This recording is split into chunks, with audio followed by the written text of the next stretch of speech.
Price the Lord. ஹல்லேலூயா. எப்படி இருக்கிறீங்க? கர்த்தர் நல்லவர். கடந்த 5 மாதமும் நடத்தின தேவன் இந்த ஜூன் மாதத்திலையும் கர்த்தர் நம்மை அற்புதமாய் நடத்துவார். Price the Lord. இதை பார்த்து கொண்டிருக்கிற உங்களுடைய வாழ்க்கையிலையும் கூட 5 மாதம் உங்களுக்கு கிடைக்காத நன்மைகளை, ஆசீர்வாதத்தை இந்த மாதத்தில் தேவ கிருபையால நீங்க பெற்றுக்கொள்ள போகிறீர்கள். கர்த்தர் நல்லவர். லூக்கா சுவிசேஷம் 2ஆம் அதிகாரம் 52வது வசனத்தை நான் வாசிக்கிறேன். இயேசுவானவர் ஞானத்திலும் வளத்திலும் தேவ கிருபையிலும் மனுஷ தயவிலும் அதிகமாய் விருத்தி அடைந்தார். இந்த ஜூன் மாதத்திலே ஆண்டவர் நம்ம கொடுக்கிற ஒரு தீர்க்க தரிசன வார்த்தை, நீ அதிகமாய் விருத்தி அடைய போகிறாய். நீ விருத்தி அடைவதற்கு ஒன்னு கிரேஸ், இரண்டாவது ஃபேவர்.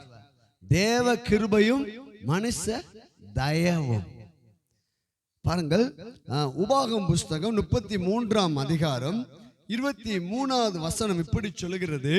நப்தலியை குறித்து, நப்தலி கர்த்தருடைய தயவினால் திருப்தி அடைந்து அவருடைய ஆசீர்வாதத்தினால் நிறைந்திருப்பான்.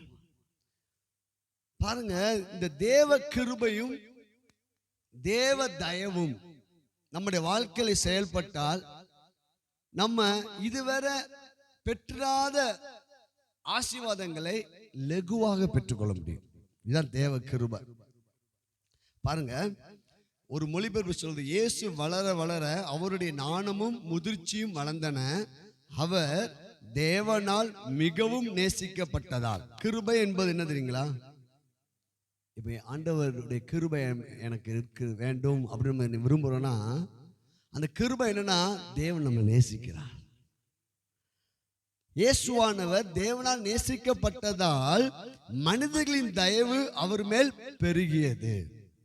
இந்த நாளில் 2 காரியம் நம்ம தியானிக்கணும். தேவ கிருபை நம்முடைய வாழ்க்கையில செயல்பட்டால் மனுஷ தயவு நமக்கு கிடைக்கும். நீங்க கேட்கலாம், எதுக்கு மனுஷ தயவு நமக்கு? நம்ம ஒண்டியா வாழும்படி ஆண்டவர் நம்மளை என்ன செய்யல, படைக்கல. இயேசுவானவருக்கு இயேசுவை குறித்து சொல்லப்பட்டிருக்குது, அவர் தேவ கிருபையிலும் மனுஷ தயவிலையும் அதிகமாய். அப்ப எனக்கு யாரு வேண்டாம்? என் கூட பிறந்தவங்க எனக்கு வேண்டாம், உறவினர்கள் வேண்டாம், நண்பர்கள் வேண்டாம், யார் எந்த மனுஷனும் ஒத்தாசை வேண்டாம், எவனுமே சரியில்லை அப்படிலாம் நம்ம சொல்லக்கூடாது. அல்லேலூயா. தேவ கிருபையை நம்ம அனுபவிக்கும் போது மனுஷனுடைய தயவை கர்த்தர் நமக்கு கொடுப்பார். நம்ம மனுஷங்க தேடி போனோம்னா அது கிடைக்காது. அல்லேலூயா. நல்லா புரிஞ்சுக்கோங்க. கர்த்தரை தேடும் போது, கர்த்தருடைய கிருபை நமக்கு கிடைக்கும் போது மனுஷ தயவு நம்ம தேடி செய்யும், வர வைப்பார். அல்லேலூயா. ஆனா மனுஷனை நம்பினால் அது விருதா. மனுஷனே சோர்ஸா வச்சுக்கிட்டு இருந்தோம்னா அது என்ன செய்யாது, என்னைக்கு அது நெஞ்சிருவாங்க வாரி. ஆனால் நம்ம தேவனை தேடும் போது, அவருடைய கிருபை சார்ந்து கொள்ளும் போது கர்த்தர் நமக்கு மனுஷ தயவை கொடுப்பார். இந்த நாளிலே 2 காரியத்தை நம்ம தியானிக்க போறோம். கிருபை, தயவு. என் கூட சேர்ந்து சொல்லுங்க, கிரேஸ், ஃபேவர். தேவனுடைய கிருபைனா என்னன்னு அறிஞ்சுக்கிட்டா, தேவ கிருபை என்ன செய்யும், தயவு என்ன பண்ணும் என்பதை நம்ம இந்த நாள பார்க்க போறோம். தேவ கிருபை என்றால் தகுதி இல்லாத போது தேவன் நமக்கு கொடுக்கும் ஒரு அருள், ஒரு பரிசு. நமக்கு தகுதி இல்லை, நம்ம ஆண்டவர் எதிர்பார்த்த நீதி நம்ம கிட்ட இல்ல. ஆனால் நம்ம இயேசுவை ஏற்றுக்கொண்டபடினால தேவ கிருபையால் நம்ம ரட்சிக்கப்பட்டோம். அல்லேலூயா. நம்ம நல்லவனா இருக்கிறதால நம்ம ரட்சிக்கப்படல. நல்லா புரிந்து கொள்ளுங்க, அவருடைய கிருபையால நாம் ரட்சிக்கப்பட்டோம். பாருங்கள், நான் தகுதி இல்லாத போது தேவன் எனக்கு கொடுத்த அருள். ஃபேவர், தயவுனா தேவன் என்னை மகிழ்ச்சியுடன் ஏற்றுக்கொண்டு எனக்காக விசேஷமாக செயல்படுவது. அல்லேலூயா. தேவ கிருபையை நாம் அனைவரும் பெற்றிருக்கிறோம். மரியாதை பார்த்து தேவதூதன் சொன்னா, கிருபை பெற்றவளே வாழ்க, கர்த்தர் உன்னோட. ஏன்னா இயேசு மரியாதை வயிற்றில பிறக்க போகிறார். இன்னைக்கு நம்முடைய இருதயத்தில் என்னைக்கு நம்ம இயேசுவை ஏற்றுக்கொண்டோமோ அன்னைக்கு அவர் நமக்குள்ளே இருக்கிறார். யோவான் சுவிசேஷத்தில் சொல்லப்பட்டிருக்குது, அவருடைய பரிபூர்ணத்தால் நாம் எல்லோரும் கிருபை மேல் கிருபை பெற்றோம். அப்ப இயேசுவை ஏற்றுக்கொண்ட உடனே நமக்கு ரட்சிப்பு எப்படி கிடைக்குது? கிருபையால. அல்லேலூயா. ஆனா தயவு என்ன தெரியுமா? இதை நீங்க ரொம்ப நம்ம இதுல நம்ம இந்த மாதத்துல இதை உரிமை பாராட்ட போறோம். தயவு என்றால் தேவன் என்னை மகிழ்ச்சியுடன் ஏற்றுக்கொண்டு எனக்காக விசேஷமாக செயல்படுவது. அல்லேலூயா. ஒரு எளிமையான முறையில சொன்னா, கிருபை பெற்றவனுக்கு ப்ரமோஷன் வரப்போகிறது. அல்லேலூயா. அதான் ஃபேவர். அல்லேலூயா. சொல்லுவோமா? எல்லாம் சேர்ந்து சொல்லுவோமா? நான் கிருபை பெற்றிருக்கிறேன், ஆண்டவருடைய இயேசு கிறிஸ்து எனக்குள் இருக்கிறார், நான் இயேசுவை ஏற்றுக்கொண்டபடியால் தேவ கிருபை என் மேல் இருக்குது, ஆகையால் என் வாழ்விலே ப்ரமோஷன் எனக்கு உண்டு. என்னுடைய பொருளாதாரத்திலே, குடும்பத்திலே, ஆவிக்குரிய வாழ்வில் எல்லாவற்றிலையும் நான் முன்னேறுவேன். காரணம், கர்த்தர் என்னை மகிழ்ச்சியுடன் ஏற்றுக்கொண்டு எனக்காக செயல்படுகிற மாதம். விசேஷமாக எனக்காக செயல்படுவார். இப்ப தேவ கிருபை ஒரு மனிதன் மேல் இருக்கும் போது ஆண்டவருடைய தயவு அவனுக்காக செயல்படும். அல்லேலூயா. சொல்லுமா? எனக்கு சொல்லுங்க. நான் தேவ கிருபை பெற்றவன், ஆகையால் கர்த்தர் என்னிடத்தில் மகிழ்ச்சியா இருக்கிறார், எனக்காக செயல்படுவார், விசேஷமாக செயல்படுவார், நான் முன்னேறுவது உறுதி. தேவ கிருபையால. கைகளை தட்டி ஹல்லேலூயா. இது பார்த்து கொண்டிருக்க உங்களுடைய வாழ்க்கையை ஆண்டவர் சொல்றார், தேவ தயவினால் உங்கள் வாழ்விலே அநேக காரியங்களிலே ப்ரமோஷன் வரப்போகிறது. Price the Lord. பாருங்க, இந்த தேவ கிருபை என்பது காட்ஸ் தி ஃப்ரீ கிஃப்ட். தேவன் நமக்கு கொடுத்த இலவசமான ரட்சிப்பு. நம்ம கொடுத்து எப்படி ரட்சித்தார்? நம்முடைய கிரியினால் நம்ம என்ன செய்யலையா? ரட்சிக்கலாம். நம்ம பாவியா இருந்தோம், ஆனா தேவ கிருபை நம்ம நினைஞ்சிச்சு நீதிமானாக, அவருடைய சொந்த மகனாக மகளாக மாற்றி இருக்கிறது. பாருங்க, இந்த கிருபைக்கு உள்ள அர்த்தத்தை பார்க்க போகிறோம். தகுதியற்றவனுக்கு தேவன் கொடுக்கிற கருணை. ஆண்டவருடைய கருணை நம்ம மேல இருக்குதுங்க, அவருடைய இரக்கம். அது மாத்திரமில்ல, இது ஒரு தெய்வீக ஆற்றல். நம்ம ஜெபிக்கணும் விரும்புறோம், அப்ப நம்ம இனிமே எப்படி சார்ந்துக்கணும்? ஆண்டவரே உங்க கிருபை தாங்க. எதை உங்களால செய்ய முடியலையோ அதை உங்கள் சார்பில் நின்று செய்வது தேவ கிருபை. அல்லேலூயா. ஆண்டவரே கிருபையால் ரட்சிக்கப்பட்டேன், கிருபையால் நான் ஜெபிக்க உதவி செய்யுங்க, கிருபையால் வேதத்தை வாசிக்க உதவி செய்யுங்க, கிருபையால் கீழ்ப்படிய உதவி செய்யுங்க, கிருபையால் பரலோகம் போக போறோம். அல்லேலூயா. பாருங்க, அப்போ தேவ கிருபையை நம்ம, அது மாத்திரம் இல்ல, the God's mercy and power working in us, நமக்குள்ள செயல்படும் கடவுளுடைய கருணையும் வல்லமையும். அல்லேலூயா. தேவ கிருபை எப்படிப்பட்டது சொல்லுங்க? எனக்குள்ள இந்த ஜூன் மாதம் முதல் என் வாழ்நாள் எல்லாம் அவருடைய இரக்கமும் அவருடைய கருணையும் அவருடைய அன்பும் அவருடைய வல்லமையும் எனக்காக, என் குடும்பத்துக்காக, என் சந்ததிக்காக செயல்படும். அல்லேலூயா. அப்போ தகுதி இல்லாதவர்களுக்கு கிடைக்கும் தேவனுடைய அருள், இலவசமான தெய்வீக பரிசு, தேவனின் இரக்கமும் வல்லமையும் நிறைந்ததான் தேவ கிருபை. அப்ப நமக்கு அந்த கிருபையை நம்ம அடிக்கடி வாயால் சொல்லணும், ஏசப்பா அவங்க கிருபைக்கு நன்றி. அப்ப அந்த கிருபையால நான் இந்த நாளை ஆரம்பிக்கிறேன், கிருபையால இந்த வேலையை நான் செய்யறேன், இயேசுவே உம்முடைய கிருபைக்கு நன்றி. எப்படி எப்போ அந்த கிருபை பெருகுமா? ஸ்தோத்திரத்தோட கிருபை என்ன செய்யுமா? ஸ்தோத்திரம் பண்ணப்பட. அதெல்லாம் ஆண்டு சொன்னா நீங்க ஒன்றுக்கும் கவலைப்படாம ஏன் சொன்னார்னா, கிருபை பெருகட்டும் சொல்றாரு. எல்லாவற்றுக்கும் ஸ்தோத்திரம் பண்ணுங்க. இந்த ஜூன் மாதம் முதல் ஆண்டவர் எல்லாவற்றுக்கும் ஸ்தோத்திரம். கர்த்தரை நான் எக்காலத்தையும் ஸ்தோத்திரிப்பேன், ஏன்னா அவருடைய கிருபை எனக்கு ஆற்றலை கொடுக்கிறது, கிருபை என்னை உயர்த்துகிறது. அல்லேலூயா. கிருபை உனக்கு போதும். பாருங்க, அநேக நம்ம பழைய ஏற்பாட்டில் பார்க்கும்போது நோவாவுக்கும் கர்த்தருடைய கண்களில் கிருபை கிடைச்சிச்சு. அப்படியும் அவன் குடும்பமும் காப்பாற்றப்பட்டது ஒரே காரணம் கிருபை. அல்லேலூயா. இன்னைக்கு நம்ம இருப்பதும் நிர்மூலமாக இருப்பதும் கிருபை. அப்ப அந்த கிருபை நம்முடைய வாழ்க்கையில எப்படிப்பட்ட காரியங்கள் எல்லாம் கொண்டு வரும் என்பதை பார்க்க போகிறோம். இரண்டாவது தயவு. தயவுனா ஃபேவர். ஃபேவர்னா கர்த்தர் என் மேல் பிரியமா இருக்கிறார். பார்த்து கொண்டிருக்க நீங்களும் என் கூட சேர்ந்து சொல்லுங்க, கர்த்தர் என் மேல பிரியமா இருக்கிறார். அதான் தயவு. எனக்கு தயவு கிடைச்சிருச்சு.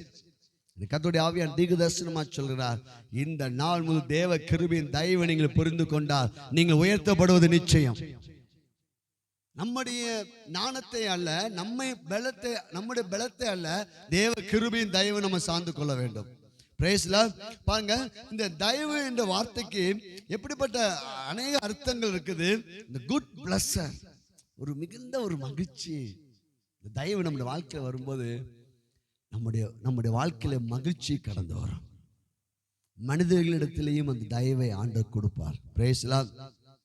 சிறப்பான ஒப்புதல் மற்றும் இந்த தயவு ஒரு மனிதனுக்கு கிடைக்கும் போது முன்னுரிமை நமக்கு உண்டாகும். Praise lord. ஒரு கிராமத்தில் ஒரு சகோதரன் இருந்தான். அவன் கிறிஸ்தவன், தேவனை அறிந்த ஒரு சகோதரன். ஆனால் அவங்களுடைய குடும்பம் முழுவதும் ஏழ்மையான ஒரு பின்னணி. அவனோட பெயர் சாமுவேல். அவன் டிகிரி முடித்து ஒரு பெரிய கம்பெனிக்கு இன்டர்வியூக்காக அப்ளை பண்ணியிருந்தான். ஒரு பெரிய சிட்டியில் ஒரு பெரிய கம்பெனிக்கு அவன் அப்ளை பண்ணியிருந்தான். அவன்கிட்ட இருந்தது சாதாரண ட்ரெஸ் தான். அதை மட்டும் போட்டுட்டு அவன் அந்த கம்பெனிக்கு நேராக கடந்து செல்கிறான். முதல் நாள் ஒரு நாள் பிரயாணம் பண்ணி கடந்து சென்று அந்த இன்டர்வியூ நடக்கக்கூடிய அந்த நேரத்துக்கு போகிறான். உள்ளே போய் பார்த்தா நிறையா பேர் அழகான ட்ரெஸ்லாம் போட்டு இவனை காட்டிலும் அதிகமாய் படித்தவங்கெல்லாம் அங்கே என்ன செஞ்சுருக்காங்க, இன்டர்வியூவில் 30-40 பேர் உட்காந்துருக்காங்க. இவன் பார்க்க அவங்க நடுவில் இவனை தன்னை பார்க்கும் போதே அவன் நினைக்கிறான் அவன் தான் தாழ்வாகவே இருக்கிறான்.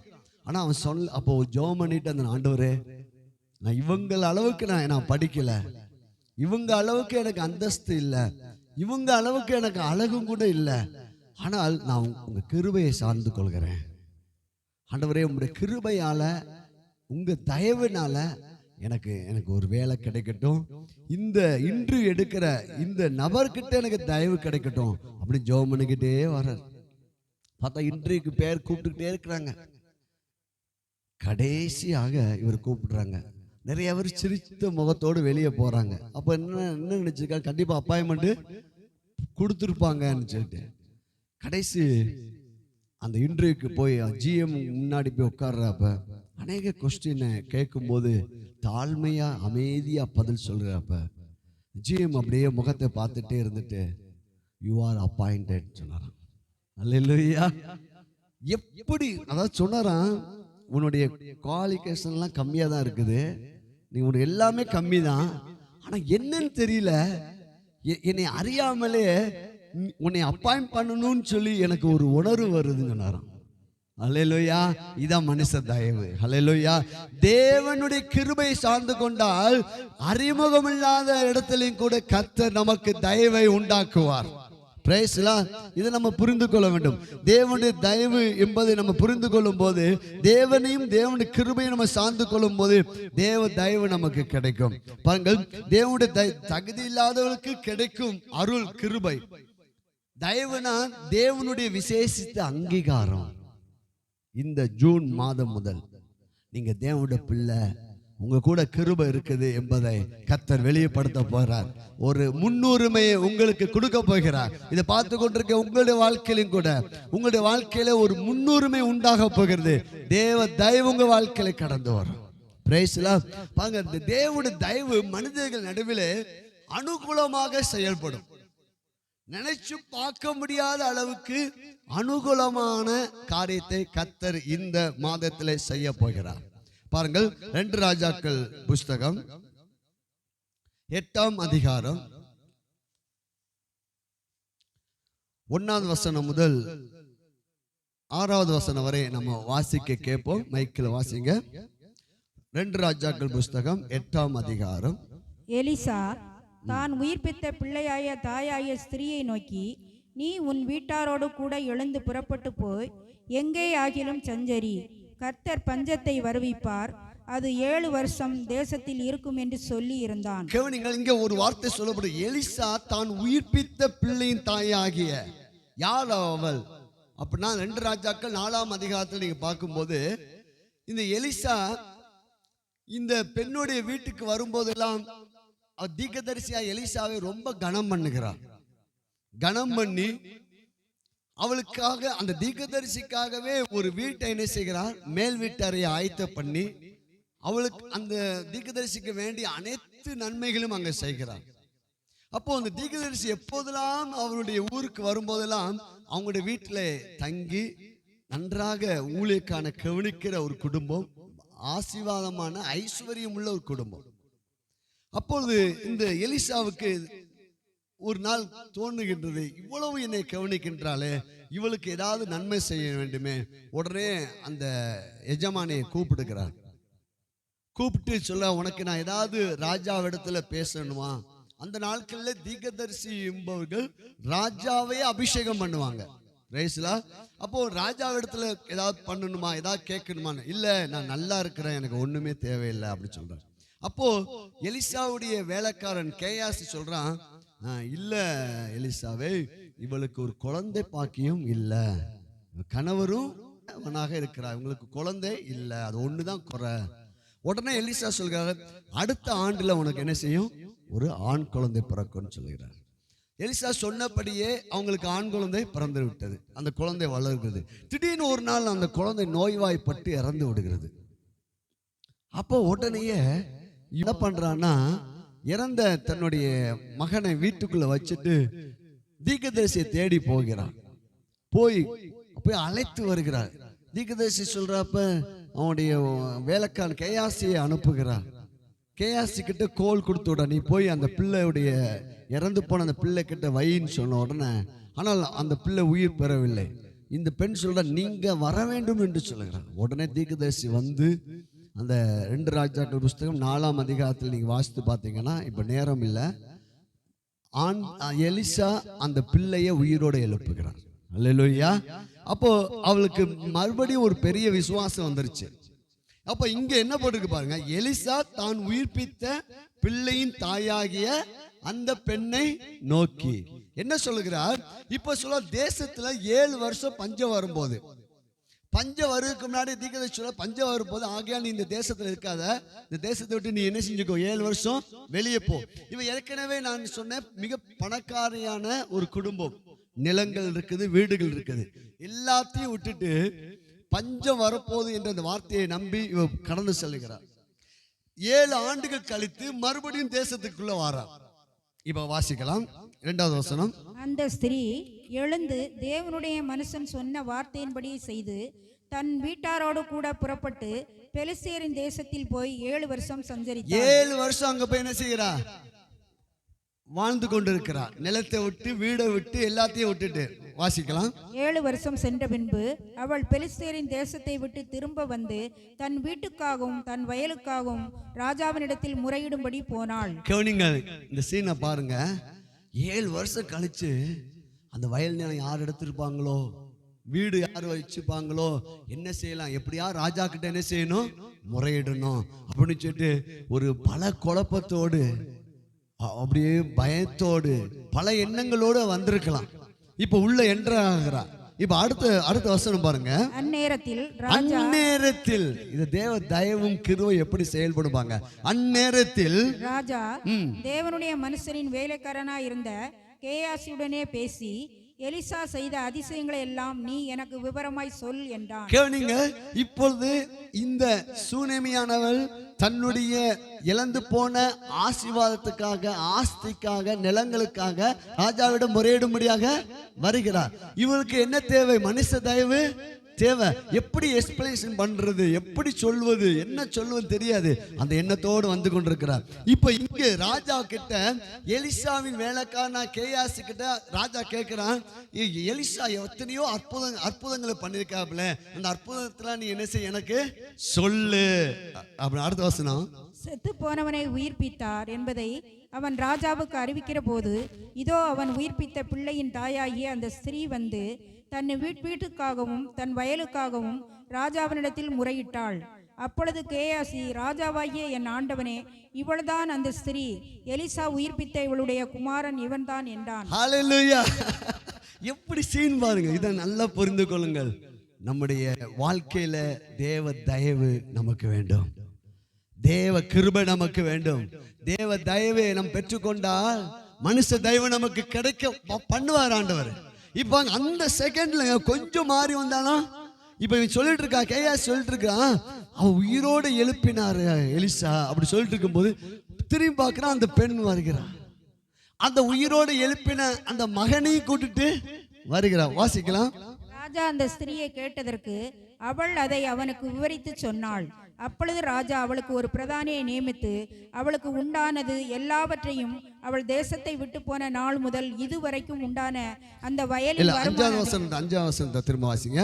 செத்து போனவன் உயிர்ப்பித்தார் என்பதை அவன் ராஜாவுக்கு அறிவிக்கிற போது, இதோ அவன் உயிர்ப்பித்த பிள்ளையின் தாயாகிய அந்த ஸ்திரீ வந்து தன் வீட்டுக்காகவும் தன் வயலுக்காகவும் ராஜாவினிடத்தில் முறையிட்டாள்.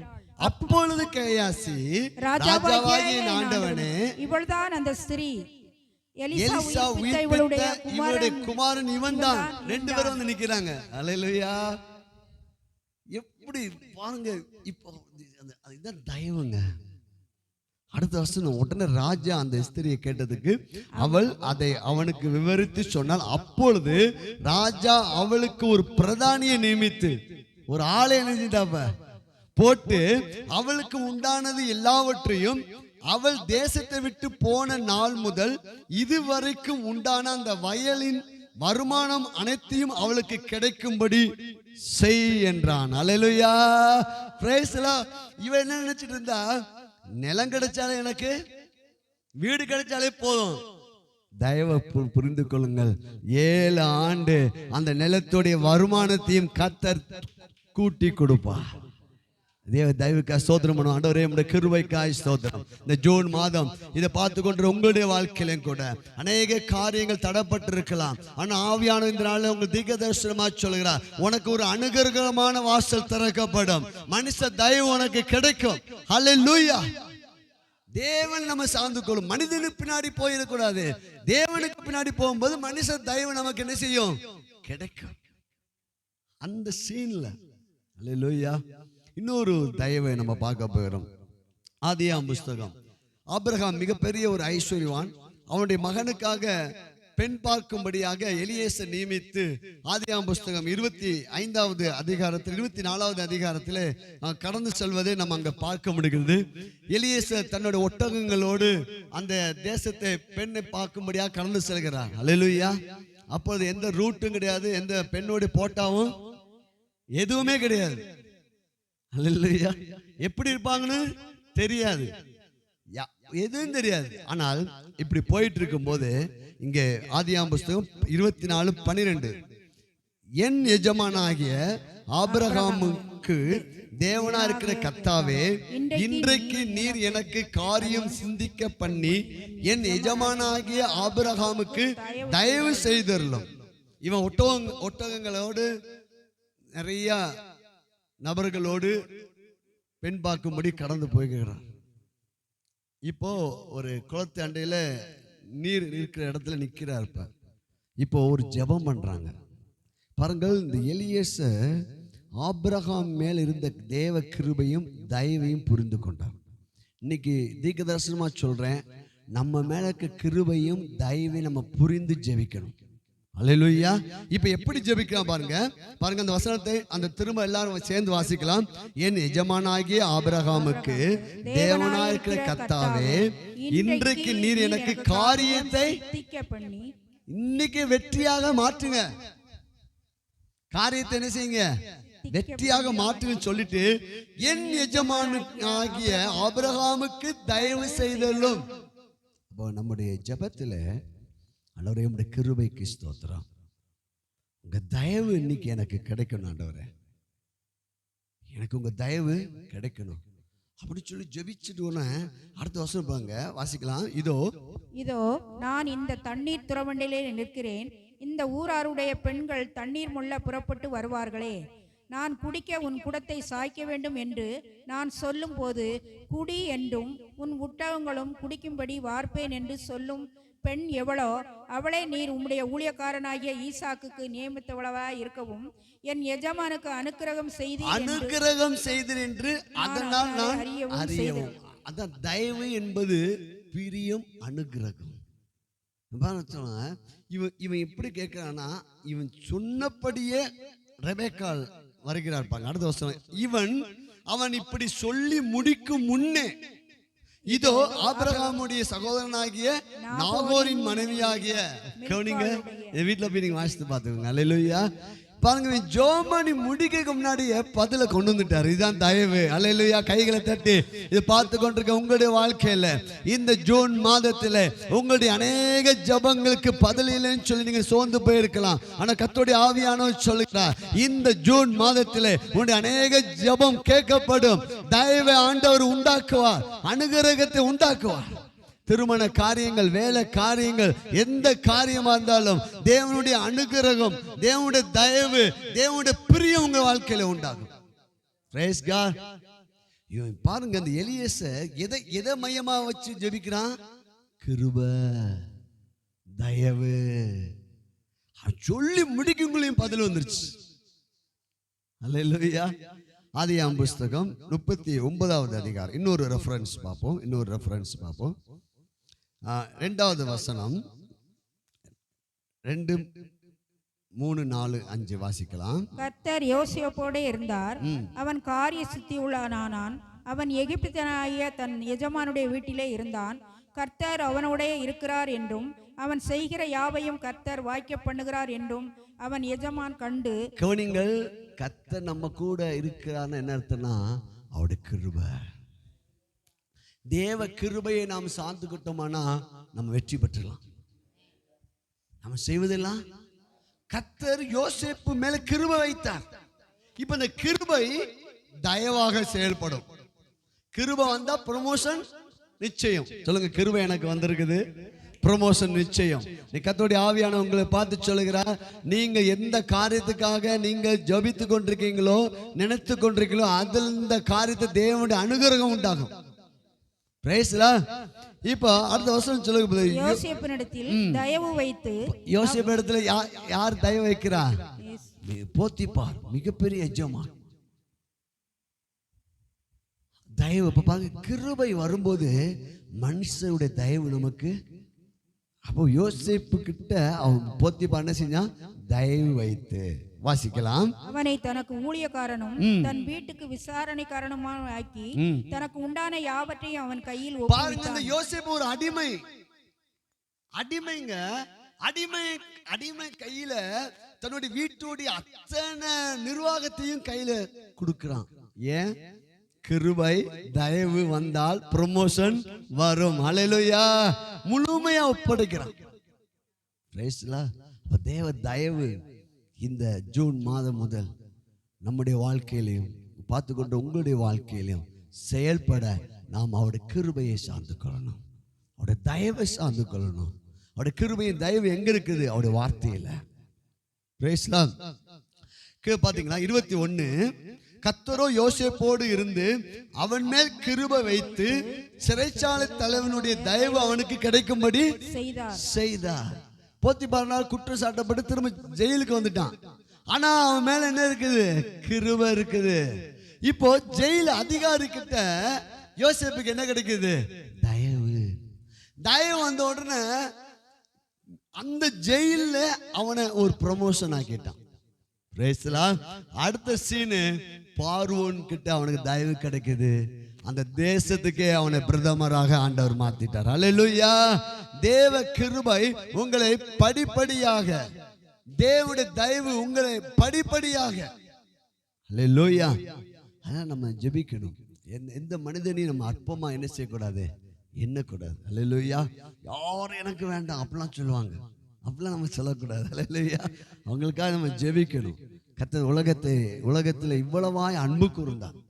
நம்ம விரும்புகிற வண்ணமாய் உலக மக்கள் இல்லைதான், உறவினர்கள் இல்லைதான், நமக்கு எதிராக தான் இருக்கிறாங்க. ஆனாலும் நம்ம அவங்கள மன்னிக்க வேண்டும். பிரேசலா. ஆண்டவரே, எனக்கு மனுஷ தயவு எனக்கு ஒவ்வொரு பகுதியிலும் எனக்கு என்ன செய்யுங்க, கொடுங்க. அல்லேலூயா. மனுஷ தயவுக்காக, கிருபைக்காக நாம் ஸ்தோத்திரம் பண்ண வேண்டும். அல்லேலூயா. glory to Jesus. பாருங்க, அடுத்தது எஸ்தர் புஸ்தகம் 3வது ரெஃபரன்ஸ். எஸ்தர் புஸ்தகம் 2ஆம் அதிகாரம் 8வது வசனத்தையும் 9வது வசனத்தையும் வாசிப்போம். இங்க இந்த பகுதி நமக்கு ஏற்கனவே தெரியும். எஸ்தர் ஒரு அனாதை பெண். அவளுக்கு எப்படி இந்த தேவ தயவு வேலை செய்கிறது? இப்போது அந்த அதிகாரத்தில் நம்ம முழுமையா நீங்கள் வீட்டில் போய் வாசித்து பார்த்து கொள்ளுங்கள். அகாஸ்வ ராஜாவுக்காக பெண் பார்க்கும்படி உலகம் எங்கும் இருந்து பெண்கள் கொண்டு வரப்படுறாங்க. கொண்டு வரப்பட்டு அவங்களை குறிப்பிட்ட காலம் வரை பக்குவப்படுத்தி ராஜாவுக்கு முன்பாக என்ன செய்ய வேண்டும்? நிறுத்த வேண்டும். இப்படிப்பட்ட சூழ்நிலையில இவ ஒரு அடிமையான பெண். இந்த யூதர்கள் அடிமையாக கொண்டு போகப்பட்டிருக்காங்க. இவ ஒரு அனாதை பெண். இவளுக்கு எப்படி தேவ கிருபையும் தயவும் செயல்படுகிறது என்பதை 2:8 பாருங்கள். எஸ்தர் புஸ்தகம் 2:8. ராஜாவின் கட்டளைகளும் தீர்மானமும் பிரசித்தமாகி அநேகம் பெண்கள் கூட்டப்பட்டு சூசான் அரண்மனையில் உள்ள ஏகாயின் வசத்தில் ஒப்புவிக்கப்படுகிற போது எஸ்தரும் ராஜாவின் அரண்மனைக்கு அழைத்து கொண்டு போகப்பட்டு ஸ்திரீகளை காவல் பண்ணுகிற ஏகாயின் வசத்தில் ஒப்புவிக்கப்பட்டாங்க. உலகத்திற்கு இருந்து எல்லா பெண்களையும் நிர்வாகம் பண்ணக்கூடிய பொறுப்பு யார் கையில? ஏகாய். இப்போ அடுத்த வருஷம் சொல்லுது, அந்த பெண் அவன் பார்வைக்கு நன்றாயிருந்ததினால் அவளுக்கு அவன் கண்களிலே தயவு கிடைத்தது. அல்லேலூயா. நல்லா புரிந்து கொள்ளுங்கள். நமக்கு ஒரு சாதாரண மனிதர்கள் தானே, இவங்க கிட்ட நமக்கு என்ன தயவு வேணும் அப்படின்னு நினைச்சிட கூடாது. தயவு என்ன செய்யும்? படிப்படியாய். அல்லேலூயா. போத்திபார் கிட்ட தயவு யாரு கிடைச்சிச்சு? யோசேப்புக்கு. திரும்ப சிறைச்சாலைக்கு தலைவனுக்கிட்ட கிடைச்சு. அடுத்தது பார்வோன் கிட்ட. அல்லேலூயா. அப்ப தேவ தயவு வேலை பார்க்கிற இடத்துல நம்ம ரெஸ்பான்ஸ் பண்ணணும். தேவனே உங்களுடைய தயவுக்காக நன்றி. சின்ன சின்ன தயவு உங்களை உயர்த்திடும். அது யாரையும் அற்பமா எண்ணிறாங்க. பிரைஸ்லா. ஏன்னா தேவன் மனிதர்கள் மூலமா தான் என்ன செய்கிறார்? நம்ம யாரை தேடணும்? அதுக்காக மனிதனே பின்னாடி போகக்கூடாது. மனிதனை நம்புவது விருதா. ஆனா கர்த்தர் மேல் நம்பிக்கை வைக்கும் போது, அவருடைய கிருபையை சார்ந்து கொள்ளும் போது, மனிதனுடைய தயவை நமக்கு என்ன செய்வாரு? ஆண்டவர் கொடுப்பார். இப்ப உடனே ஏகாயுடைய கண்களில யாருக்கு தயவு கிடைச்சிச்சு? எஸ்தருக்கு. அடுத்து பாருங்க இந்த தயவு எப்படி போகுது. 17வது வசனம். 2:17. ராஜா சகல ஸ்திரீகளை பார்க்கிலும் எஸ்தர் மேல் அன்பு வைத்தான். சகல கன்னிகளை பார்க்கிலும் அவளுக்கு அவன் சமூகத்தில் அதிக தயவும் பட்சமும் கிடைத்தது. அல்லேலூயா. அன்பு தாங்க கிருபை. இந்த கிருபை எங்க கொண்டு போகுது? நம்மள ப்ரமோஷன் ஆகிய தயவு கொண்டு போகுது. இங்கே சொல்லப்பட்டிருக்குது, எத்தனையோ பெண்கள் வந்தாங்க, ஆனால் கிருபை பெற்றவர்கள் மேல தயவை ஆண்டவர் உருவாக்கி விடுவார். இங்கே போட்டு அந்த ராஜா சகல கன்னிகைகளை பார்க்கிலும் அவளுக்கு அவன் சமூகத்தில் அதிக தயவும் பட்சமும். அப்போ தயவும் கிடைச்சிச்சு. அடுத்த ப்ரமோஷன் தான். அடுத்த வசனம் போட்டுப்பாங்க. ஆகையால் அவன் ராஜ கிரீடத்தை அவள் சிரசி மேல வைத்து. அல்லேலூயா. glory to Jesus. ஹல்லேலூயா. அப்ப தேவனுடைய கிருபை, தேவனுடைய தயவு இந்த ஜூன் மாதத்திலே நம்முடைய ஒவ்வொருடைய வாழ்க்கையிலும், இதை பார்த்து கொண்டிருக்க உங்களுடைய குடும்பத்தில், உங்களுடைய பிள்ளைங்களுக்குள்ள, உங்களுடைய பிஸ்னஸ்ல, உங்களுடைய வேலை ஸ்தலத்தில், படிப்பு காரியத்தில் எல்லாவற்றிலையும் இயேசுவே உம்முடைய கிருபைக்கு ஸ்தோத்திரம். The grace and favor. The grace என்ன பண்ணுதுன்னா நம்மை ரட்சிக்கிறது.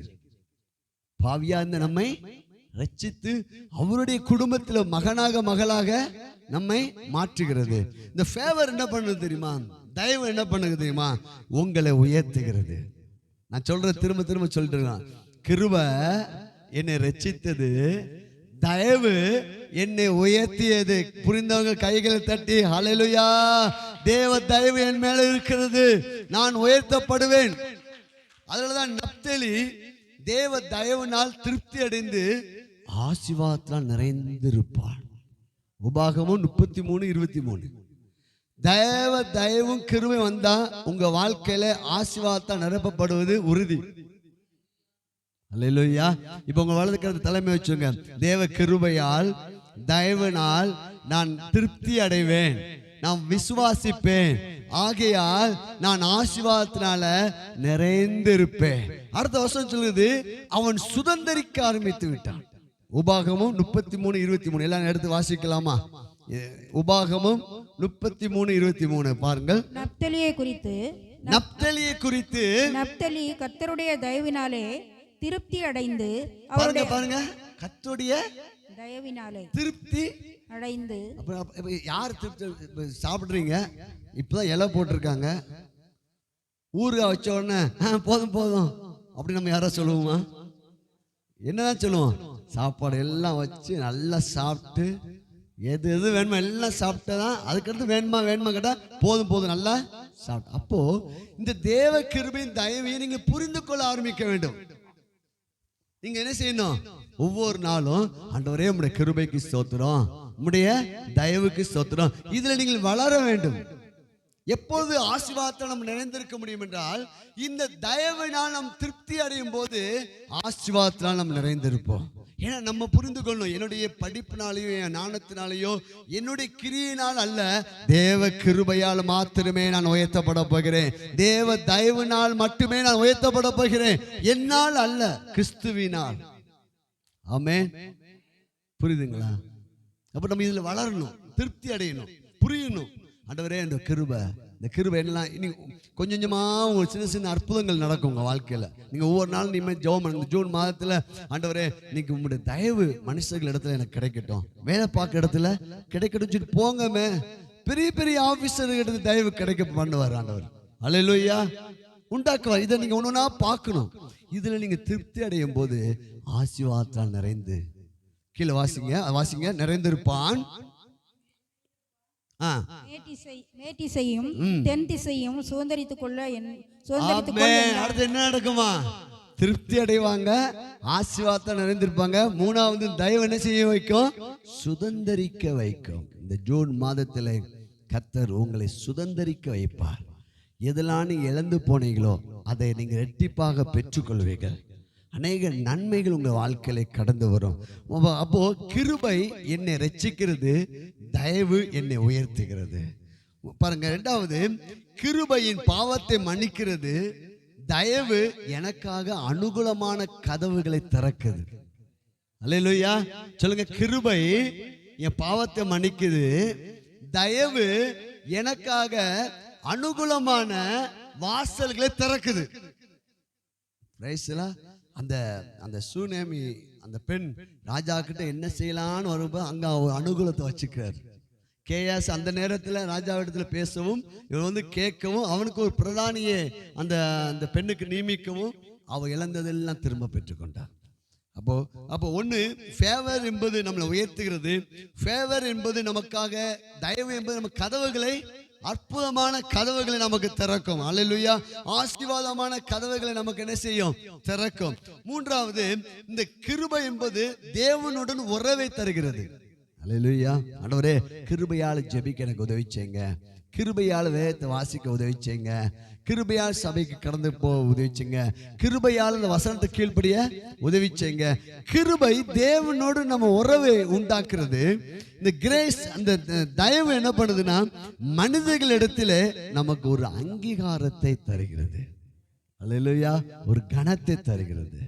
எல்லாம் எழுந்து நிற்போமா. Glory to Jesus. பார்த்து கொண்டிருக்க உங்களுடைய வாழ்க்கையில கூட கிருபை உங்களை ரட்சிக்கும், தயவு உங்களை உயர்த்தும், கிருபை உங்கள் பாவத்தை மன்னிக்கும், தயவு உங்களுக்காக அற்புதமான ஆசீர்வாதமான வாசல்களை இந்த மாதத்தில் திறக்கும்.